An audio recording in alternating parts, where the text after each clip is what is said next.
Capítulo 2. A Velha Aliança.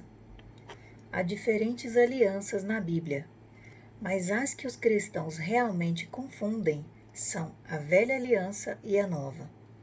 Existem também outras alianças, como as que Deus fez com Noé, com Abraão e com Davi, que, embora estejam registradas no Antigo Testamento, não são consideradas Velha Aliança. Compreendendo a Velha Aliança. É totalmente impossível compreender e receber plenamente tudo o que Deus tem para nós na Nova Aliança, a menos que primeiro compreendamos a Velha. Portanto, precisamos gastar um tempo explicando detalhadamente a Velha Aliança. A fim de experimentarmos e entrarmos plenamente na Nova Aliança, bem como de desfrutar dos maravilhosos benefícios dela, precisamos cumprir uma condição: rejeitar todo e qualquer aspecto da velha aliança em nossas crenças e práticas. Veremos adiante que essas duas alianças não podem ser misturadas. Devemos nos lembrar de que uma aliança é um compromisso, em outras palavras, é a maneira com que Deus se liga a nós. Ela mostra como Deus nos trata e se relaciona conosco, e como devemos nos relacionar com Ele.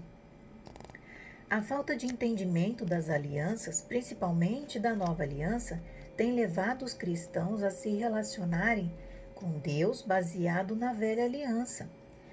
Inevitavelmente, isso resultará numa vida cristã muito difícil, cheia de frustrações, derrotas e constantes altos e baixos. Esses cristãos constantemente travam batalhas perdidas e não parecem alcançar a vitória em sua vida. E o mais triste é que eles usam versículos da Bíblia para apoiar suas experiências ruins, como se essa fosse a vontade de Deus para a vida deles. Quais foram as duas partes que firmaram a velha aliança? A velha aliança também é chamada de aliança de Moisés, porque foi o seu mediador, ele foi o seu mediador. Um mediador é aquele que fica diante das duas partes e as une. Essa aliança foi feita somente entre Deus e a nação de Israel, e é muito importante entendermos esse fato. Como a velha aliança foi feita especificamente entre Deus e Israel, ela nunca deveria ser seguida por mais ninguém. Jamais alguém que não seja judeu por nascimento deveria se comprometer nessa aliança. Eu sou gentil por nascimento, portanto, essa aliança jamais foi feita para mim. Viver de acordo com ela seria tão absurdo quanto um brasileiro tentar viver no Brasil de acordo com as leis da Áustria. Mas mesmo que você tivesse nascido judeu, essa aliança não se aplicaria mais a você, porque ela foi consumada em Cristo. Em Romanos capítulo 10, versículo 4, Paulo nos diz: porque o fim da lei é Cristo, para a justificação de todo o que crê. A base da velha aliança era a lei, mas como Cristo foi o fim dela, com sua morte e ressurreição, a velha aliança terminou. Se pudéssemos entender essa simples verdade, que Deus se comprometeu nessa aliança com um grupo específico de pessoas, abre parênteses, a nação de Israel e ninguém mais, fecha parênteses, a maior parte da confusão desapareceria da vida de muita gente. Muitas vezes, cristãos bem intencionados me perguntam se eles ainda precisam obedecer a determinadas leis da velha aliança. Responderei a essa pergunta de forma mais detalhada um pouco adiante, mas quero que desde já você realmente entenda, tanto com a mente quanto com o coração, que a velha aliança não foi feita entre mais ninguém, a não ser Deus e Israel. Portanto, é absurdo qualquer outra pessoa querer viver debaixo dela. Paulo travou essa grande batalha para nós e sofreu muita perseguição por causa disso. Os religiosos constantemente resistiram a Paulo e a sua mensagem da graça e da nova aliança. Todo o livro de Gálatas foi escrito por causa disso. Aquelas pessoas foram para a igreja e disseram aos cristãos que, embora a salvação fosse pela fé, eles também tinham que obedecer algumas partes da lei. Até hoje eu vejo esse mesmo problema em toda parte. Os pregadores usam palavras muito ruins, mas no fundo dizem as mesmas coisas. Ou seja, se você quiser ser aceito por Deus, tem que fazer determinadas coisas. Essas determinadas coisas, abre parênteses e fecha parênteses, normalmente são regras feitas por homens que beneficiam somente a eles, sua igreja e seu ministério. Paulo usou as palavras mais fortes de toda a Bíblia para resistir a essas pessoas, pois ele realmente entendeu a nova aliança e teve uma profunda revelação a respeito do assunto. Vejamos o trecho abaixo e observemos o quanto as palavras usadas por Paulo foram fortes. Estou chocado de que estejais vós desviando tão depressa daquele que vos chamou pela graça de Cristo para seguirem outro evangelho que na verdade não é o evangelho. O que acontece é que algumas pessoas vos estão confundindo com o objetivo de corromper o evangelho de Cristo. Contudo, ainda que nós, ou mesmo um anjo do céu, vos anuncie um evangelho diferente do que já vos foi pregado, seja considerado maldito.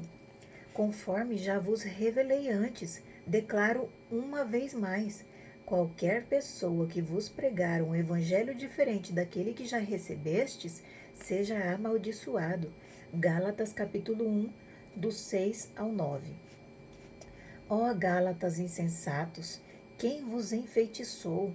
Ora, não foi diante dos vossos olhos que Jesus Cristo foi exposto como crucificado? Gálatas capítulo 3, versículo 1. Eu, Paulo, vos afirmo que Cristo de nada vos servirá se vos deixar de circuncidar. E outra vez declaro solenemente a todo homem que se permite circuncidar, que ele, deste modo, fica obrigado a cumprir toda a lei. Vós que vos justificais por meio da lei, estáis separado de Cristo, caíste da graça. Gálatas capítulo 5, do versículo 2 ao 4. Quem me dera se castrassem aqueles que vos estão confundindo. Gálatas capítulo 5, versículo 12. Em Êxodo 24, encontramos o relato de quando Deus fez a aliança com a nação de Israel. Depois disse a Moisés: sobe ao Senhor, tu e Arão, Nadab e Abiú, e 70 dos anciãos de Israel, e adorai de longe. E só Moisés se chegará ao Senhor, mas eles não se cheguem, nem o povo suba com ele. Veio, pois, Moisés e contou ao povo todas as palavras do Senhor e todos os estatutos. Então o povo respondeu a uma voz e disse: todas as palavras que o Senhor tem falado faremos. Moisés escreveu todas as palavras do Senhor e levantou-se pela manhã de madrugada e edificou um altar ao pé do monte e 12 monumentos segundo as 12 tribos de Israel, e enviou alguns jovens dos filhos de Israel, os quais ofereceram holocaustos e sacrificaram ao Senhor sacrifícios pacíficos de bezerros. E Moisés tomou a metade do sangue e a pôs em bacias, e a outra metade do sangue espargiu sobre o altar. E tomou o livro da aliança e o leu aos ouvidos do povo, e eles disseram: tudo que o Senhor tem falado faremos e obedeceremos. Então tomou Moisés aquele sangue e espargiu sobre o povo e disse: eis aqui o sangue da aliança que o Senhor tem feito convosco sobre todas essas palavras. Êxodo capítulo 24, do 1 ao 8. Deus ordenou a Moisés que subisse a montanha a fim de receber a aliança. Depois de recebê-la, Moisés a leu diante do povo de Israel, que então pôde escolher entre aceitá-la ou rejeitá-la. Como já vimos, numa aliança não há negociação. Deus, que fez a aliança, estabeleceu os termos e os apresentou a Israel, que ainda tinha escolha de aceitar ou não. Nos versículos 3 e 7, vemos claramente que o povo de Israel aceitou os termos ao dizer: todas as palavras que o Senhor tem falado faremos. E tendo dito isso, entraram em aliança com Deus. Veio, pois, Moisés e contou ao povo todas as palavras do Senhor e todos os estatutos. Então o povo respondeu a uma voz e disse: todas as palavras que o Senhor tem falado faremos. Êxodo capítulo 24, versículo 3. A base da velha aliança.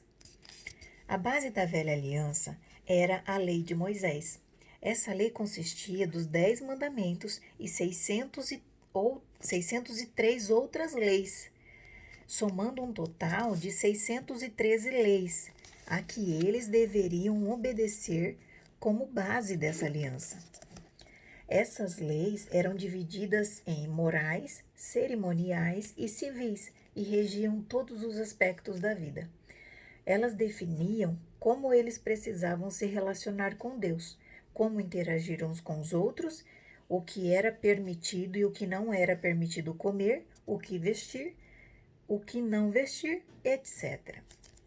O problema não era a lei, mas o povo. Eles eram teimosos, recusavam-se a obedecer a Deus, rebelavam-se constantemente contra ele e seguiam os desejos do seu coração mau. Paulo nos diz na primeira carta a Timóteo que a lei, na verdade, é boa quando é usada de forma certa. Veja o que ele diz. Sabemos, todavia, que a lei é boa, se alguém a usa de forma adequada. De igual modo, sabemos que ela não é feita para os justos, mas para os transgressores e insubmissos, para os perversos e pecadores, para os profanos e irreverentes, para os que matam pai e mãe, para os assassinos, para os que vivem na prática de imoralidades sexuais e os homossexuais em geral, para os sequestradores, para os mentirosos e os que fazem juramentos falsos, e para todo aquele que se revolta contra a sã doutrina. 1 Timóteo capítulo 1, do 8 ao 10, do versículo 8 ao versículo 10. A lei também estabelecia as regras sociais. Era olho por olho e dente por dente, o que a propósito ainda seria bastante útil para muitas pessoas hoje em dia. Esse é um bom argumento para aqueles que dizem que a lei era ruim. Hoje em dia, pessoas más podem fazer coisas terríveis e sofrer pouca ou nenhuma consequência, enquanto outras pessoas cometem pequenos erros e sofrem consequências enormes. Essa parte da lei mostrava como Deus é justo. Se você quebrasse o dente de alguém, ele não poderia cortar fora sua mão. A punição máxima que você poderia receber era ter o seu próprio dente quebrado. As condições da velha aliança. Numa aliança, as condições, bem como as consequências por não cumpri-las, são claramente definidas. A condição da velha aliança era o cumprimento perfeito de todas as 613 leis, não apenas dos 10 mandamentos. Precisamos relembrar que uma vez que a aliança não é um contrato, que é um compromisso mútuo, que sua quebra traz consequências, mas não desobriga Deus de cumprir a parte dele na aliança. Veja o que diz Salmo 89. A minha benignidade lhe conservarei eu para sempre, e a minha aliança lhe será firme, e conservarei para sempre a sua semente, e o seu trono como os dias do céu. Se os seus filhos deixarem a minha lei e não andarem nos meus juízos, se profanarem os meus preceitos e não guardarem os meus mandamentos, então visitarei a sua transgressão com a vara e a sua iniquidade com açoites, mas não retirarei totalmente dele a minha benignidade, nem faltarei a minha fidelidade. Não quebrarei a minha aliança, não alterarei o que saiu dos meus lábios. Salmos capítulo 89, versículo 28 ao 34. Aqui vemos uma descrição perfeita da diferença entre um contrato e uma aliança.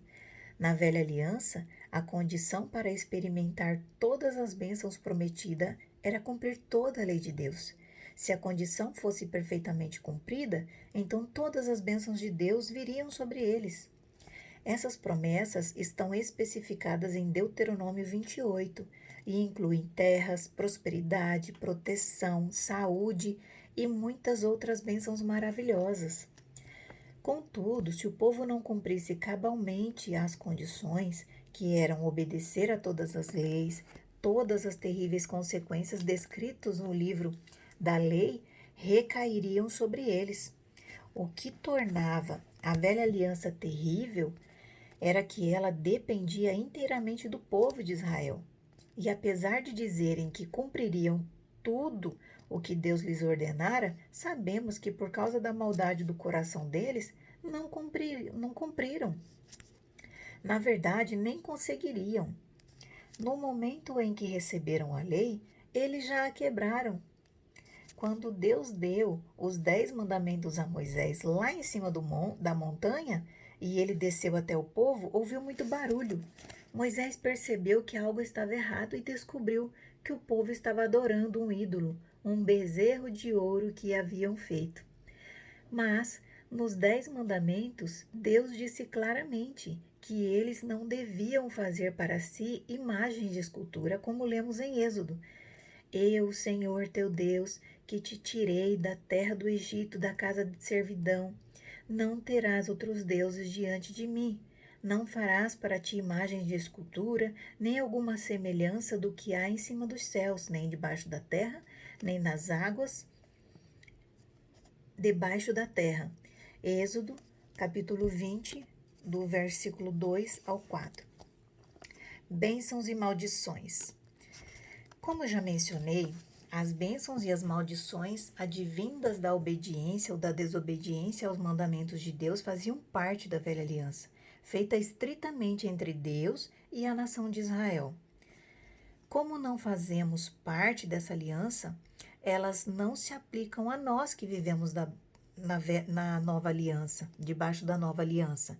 Muitos cristãos vivem com medo de Deuteronômio 28, porque pregadores bem intencionados lhe disseram que, a menos que eles obedeçam a Deus, essas maldições virão sobre sua vida. Então quer dizer que obedecer a Deus não é importante? É claro que é importante. Mas não devemos obedecer a Deus por medo de maldições que nem se aplica a nós. E sim porque seu amor conquistou o nosso coração. Os 2 versículos abaixo mostram claramente as bênçãos e maldições que formam a base da velha aliança. E será que, se ouvires a voz do Senhor, teu Deus, tendo cuidado de guardar todos os seus mandamentos que eu hoje te ordeno, o Senhor teu Deus te exaltará sobre todas as nações da terra. Deuteronômio 28, 1. Será, porém, que, se não deres ouvidos à voz do Senhor teu Deus, para não cuidares em cumprir todos os seus mandamentos e os seus estatutos que hoje te ordeno, então virão sobre ti todas estas maldições e te alcançarão. Deuteronômio 28, versículo 15.